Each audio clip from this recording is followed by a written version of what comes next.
नमस्कार दोस्तों, मैं हूं मनोज कुमार गुप्ता। आप देख रहे हैं मेरे चैनल को, जिसका नाम है रेगुलर क्लासेस फॉर अकाउंट। सामने आपको दिख रही है इनकम टैक्स की बुक और चैप्टर चल रहा है residence and tax liability. Question number 7 चलेगा। 7 देख समझाते हैं, आपको कराएंगे। पहले पढ़वा देते हैं, तो स्टैंड को नीचे करते हैं, फिर पढ़वाते हैं क्या लिखा हुआ है, तो क्लियर हो जाएगा आपको। ठीक, साइड करते हैं बुक को। तो क्वेश्चन नंबर 7 में लिखा है mister Maitra as citizen of the UK come to India for the first time on 1st May 2014. He stayed here without any break for 3 year, मतलब 3 साल तक लगातार रहे, and left for Bangladesh 1 मई 2017 में। He returned to India on 1 April 2018 and return to India, ये आ चुके हैं इंडिया में, and went back to the UK on 1 December 2018। He was posted back to India 20/1/2021 जनवरी में आए। तो जनवरी में मतलब 3 महीने यहाँ लगातार रह लिया होगा, तो इस हिसाब से 60 दिन वाली कंडीशन पूरी हो जाएगी। Determine his residential status for the assessment year 21-22। अब ये यहाँ से हमें कैलकुलेट करके देखना पड़ेगा 2014-15 से वो कितने दिन इंडिया में रुके हैं, कि अब बेसिक कंडीशन पूरी करने के साथ साथ ये उन्हें एडिशनल कंडीशन पूरी करी या नहीं करी, वो हमें प्रूव करके देखना पड़ेगा कि वो कितने साल इंडिया में रहे हैं। ठीक है, तो करके दिखाते हैं क्वेश्चन को। बड़ा सा क्वेश्चन हो सकता है, तो करते हैं 7th क्वेश्चन को स्टार्ट। ठीक है, तो यहाँ डिटर्मिनेशन ऑफ रेजिडेंशियल स्टेटस निकालते हैं। डिटर्मिनेशन ऑफ रेजिडेंशियल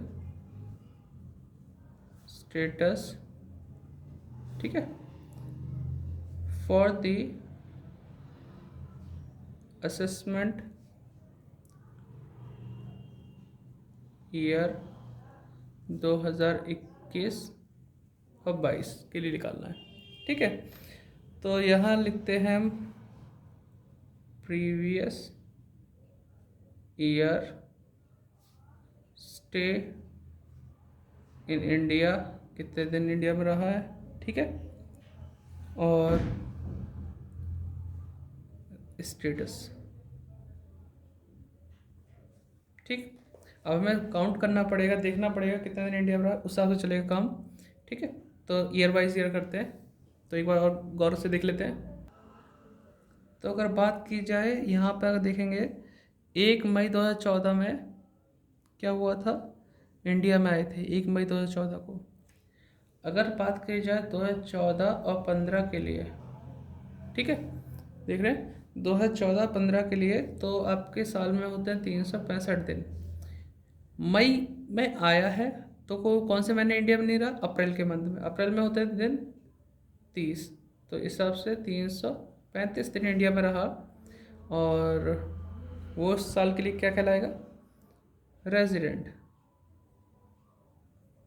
ठीक है, फिर होता है अगला साल, क्योंकि वो लगातार 3 साल इसका रहा है ना, विदाउट एनी ब्रेक इंडिया में रहा। फिर बाद में बांग्लादेश गया है, तो 14-15 के बाद 15-16, और 16 में तो फरवरी 29 की होती है, तो लीप ईयर रहेगा 366 डेज वाला हिसाब किताब। ठीक है, तो ये भी रेजिडेंट है। ठीक, फिर उसके बाद 16-17, यहाँ भी इसने कितना दिन रहा है 16-17 में, 365 दिन। ठीक ठीक, तो यहाँ पर रेजिडेंट। ठीक, अब 16-17 तो हो गया, 3 साल उसने कहा कि कंटिन्यू है, फिर उसके बाद वो चला गया, लेफ्ट फॉर बांग्लादेश ऑन 1 मई 2017। तो 1 मई 2017 को चला गया, तो 1 मई का पहला दिन इंडिया में रहा माना जाएगा। उससे पहले अप्रैल में वो इंडिया में ही रहा है, उसके बाद तो इंडिया में रहा नहीं। 17 के बाद वो आया था, 18 में आया है। ठीक है, तो 17-18 का अगर देखा जाए, 2017-18 में देखा जाए तो सिर्फ 31 दिन इंडिया में रहा है। 30 दिन अप्रैल के, 1 दिन मई का। तो ये क्या है, नॉन रेजिडेंट, नॉन रेजिडेंट। फिर आता है 18 से 19 का, क्योंकि वो रिटर्न टू इंडिया आया, फिर वापस गया है 1/12, यानी कि अप्रैल में आके दिसंबर में वापस गया है यूके के लिए। तो 18-19 में देखा जाए, 18 से 19 में देखा जाए तो कितने दिन इंडिया में रहा है और कितने दिन बाहर रहा है। 1 अप्रैल को वापस आने के बाद दिसंबर में गया है। तो दिसंबर के महीने का 1 दिन तो वो इंडिया में है ही। ठीक, अब मुझे यहाँ पे लिखना पड़ेगा काफ़ी ज़्यादा जोड़ जोड़ के, तो मैं यहाँ से छोटा छोटा लिखने की कोशिश करता हूँ। तो अप्रैल के 30 दिन, 30 दिन अप्रैल के, मई के 31, जून के 30, जुलाई के 31, अगस्त के 31, सितंबर के 30, अक्टूबर के 31, नवंबर के 30 और दिसंबर का 1। इन्हें प्लस करते हैं। ये मेरा कैलकुलेटर बहुत मौजी इंसान है। मेरे फ़ोन निकालना पड़ेगा, फ़ोन में देख। चलो आप भी जोड़ो, है ना, मैं तो ऐसे कोशिश करता हूँ।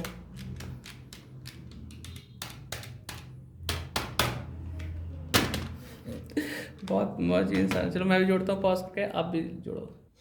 तो जोड़ कर आया 245 दिन, देख सकते हैं। तो 245 दिन इंडिया में रहा है वो। तो ये रेजिडेंट का मैटर बना। ठीक है, ये थोड़ा यहाँ तक है। फिर आगे देखते हैं 2019-20 में, 2019-20, क्योंकि ये बंदा 18 में चला गया, फिर उसका तो ये वापस आया 21 में आया, 20 जनवरी 2021 को आया, उससे पहले आया ही नहीं है। तो 19-20 में क्या रहा, नील, तो नॉन रेजिडेंट।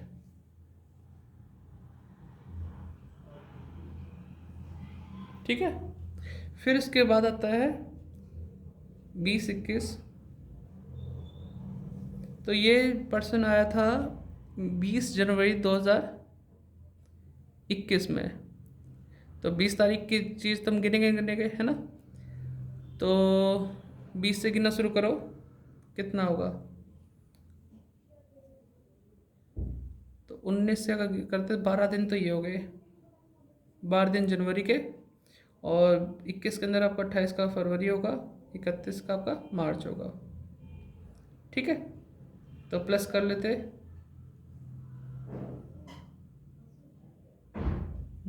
कोई गलती तो नहीं करी मैंने, एक बार चेक कर लो।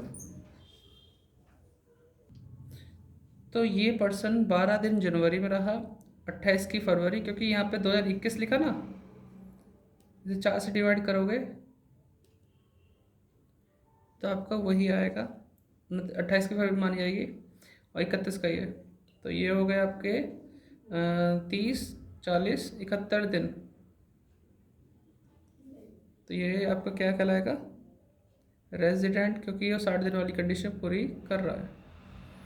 ठीक है, ये तो हमने day by days, month by month देख लिया। अब इसको लिखेंगे कैसे, कंक्लूजन कैसे देंगे, इसका कंक्लूजन देंगे। Conclusion, mister Maitra will be resident, है ना, resident and ordinarily resident in India for the assessment year 2021-22। ठीक है, ये तो हमारा इस तरह से हो गई, 60 दिन वाली कंडीशन पूरी कर ली इसलिए। और इसके साथ साथ हमें क्या किया कि एडिशनल कंडीशन पूरी की है। एडिशनल कंडीशन कौन सी पूरी की थी,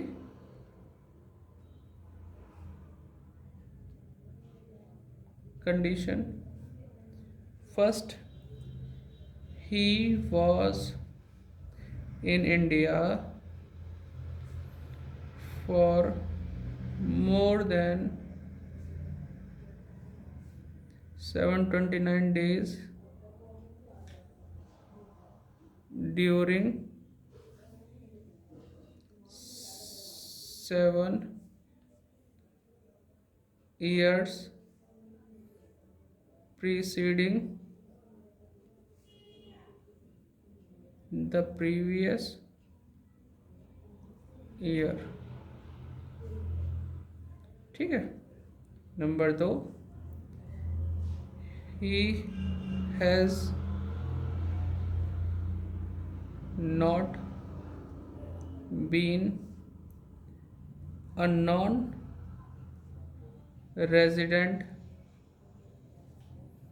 in India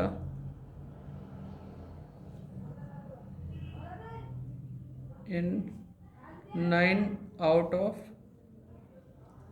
10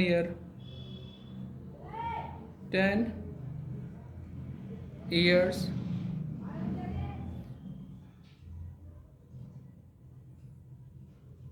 preceding the previous year. 9 out of 10 years preceding the previous year. तो इस तरह की कंडीशन में हम लिख सकते हैं कि हाँ क्यों है। 60 दिन वाली यह कंडीशन पूरी कर ली, उससे पहले के 4 साल वो रह ही रहा होगा। 4 साल में 365 दिन वो कंप्लीट हो रहे हैं, ठीक है। और 10 साल में 2 साल और 7 साल में 730 दिन वाली कंडीशन सब पूरी हो रही है। तो ये हमारा ऑर्डिनरी रेजिडेंट है, यहाँ भी लिखा हुआ है ये चीज़, ठीक है। तो समझ में आया? नहीं आया तो एक बार फिर से वीडियो देखना और फिर नोट डाउन कर लेना, और फिर मिलते हैं नेक्स्ट वीडियो। Bye bye.